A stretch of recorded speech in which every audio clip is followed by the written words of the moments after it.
Bonjour, Shabbat Shalom. Aujourd'hui, une nouvelle réflexion sur la paracha de Vayetse.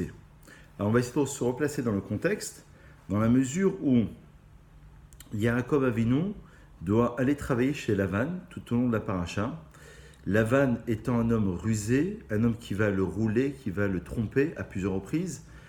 Le souhait de Jacob, on se rappelle, c'est de se marier avec Rachel, mais évidemment, Lavan va lui proposer de travailler 7 ans, dans un premier temps, pour Léa, qui était la sœur de Rachel.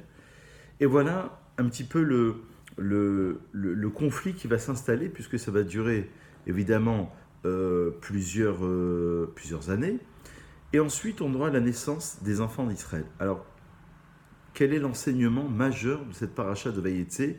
Qu'est-ce qu'on peut retenir au quotidien à travers cette paracha? Jacob représente le juif qui est en exil, qui doit se battre.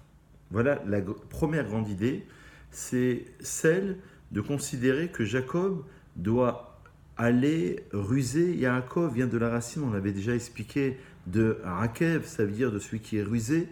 Il doit ruser. Il doit ruser pour arriver à ses fins. Be'akev ou Vemirma, dit le verset. Et ensuite, on a une autre dimension, entre parenthèses, qui est celle de Israël, qui est Yachar El, qui est à la droiture de Dieu, où le juif doit absolument se réaliser, mais à travers la droiture.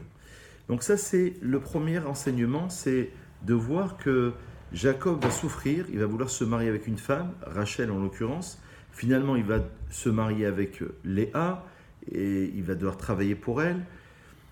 Les kabbalistes essayent de percer un peu le mystère de cette paracha. Pourquoi donner autant de détails sur une paracha où on va parler des animaux mouchetés, tachetés, pointillés?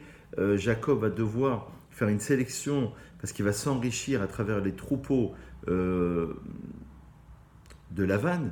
Quel est le but d'après les kabbalistes? Alors, très globalement, les kabbalistes voient ici une notion de birour. Alors là, je voudrais me concentrer un instant sur cette dimension-là. Le birour, c'est le fait d'extraire quelque chose de positif à partir du négatif.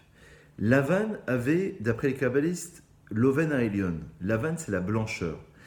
Il avait une âme qui, à l'origine, était extrêmement haute, mais qui malheureusement s'est mélangée depuis la faute d'Adam Arishon dans des clipotes, dans des impuretés. Et donc, notre travail, entre parenthèses, à nous, c'est d'essayer d'aller à la rencontre de ces gens, de ces événements, de ce que la vie nous propose au quotidien, et d'essayer d'en extraire, birour, d'extraire le côté positif. Et donc Jacob, à travers ce travail-là, et pourquoi la paracha est si longue, et nous détaille de quelle manière il s'est enrichi, comment il a classifié les animaux tachetés, pointillés et mouchetés, pour nous faire comprendre que ça correspond à des niveaux spirituels extrêmement élevés. Dans la Kabbalah, on va parler plus précisément du Olam Anekudim, du Olam Abrodim, du Olam Atohu, de différents mondes spirituels avant la création de ce monde. Et Jacob étant identique, on va dire, à Adam, puisqu'il répare l'âme d'Adam Arishon, Choufré des Adam, dit le Talmud. Ça veut dire qu'ils ont une ressemblance physique, mais évidemment, cela renseigne sur une ressemblance spirituelle. Donc Jacob va devoir, à travers les animaux qu'il va prendre, reprendre la matière. L'animal, c'est la matière. Et d'extraire le point, justement, positif. Donc voilà une deuxième lecture sur cette paracha de Vayetse.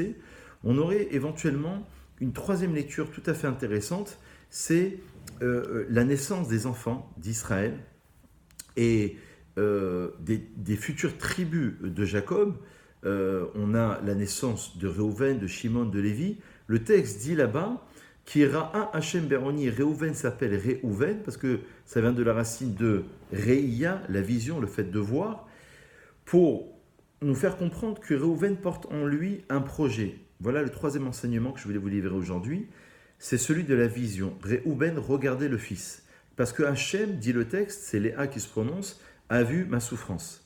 Shimon qui shama Hachem, parce que Hachem, il a entendu justement qui s'énoie Anochi, dit le texte, parce que j'étais haï.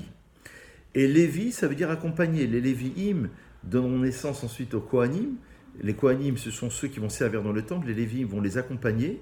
Et donc, il va porter le rôle, Lévi, de l'accompagnateur, celui qui accompagne.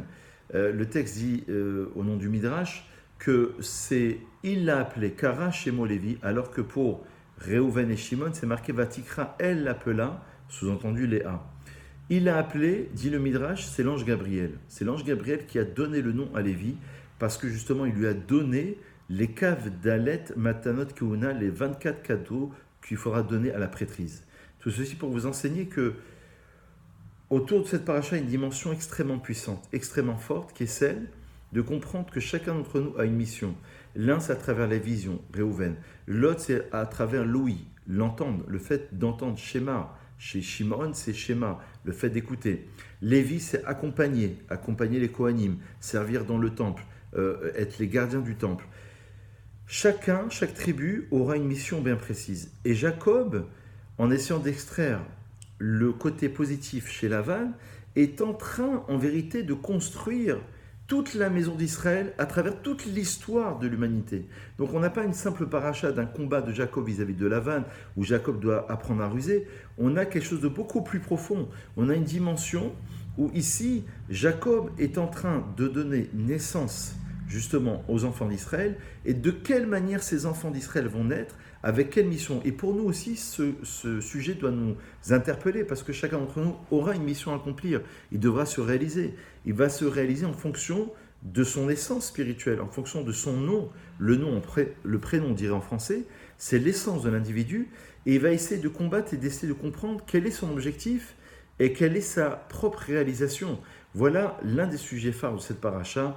Bonne réflexion, à très vite.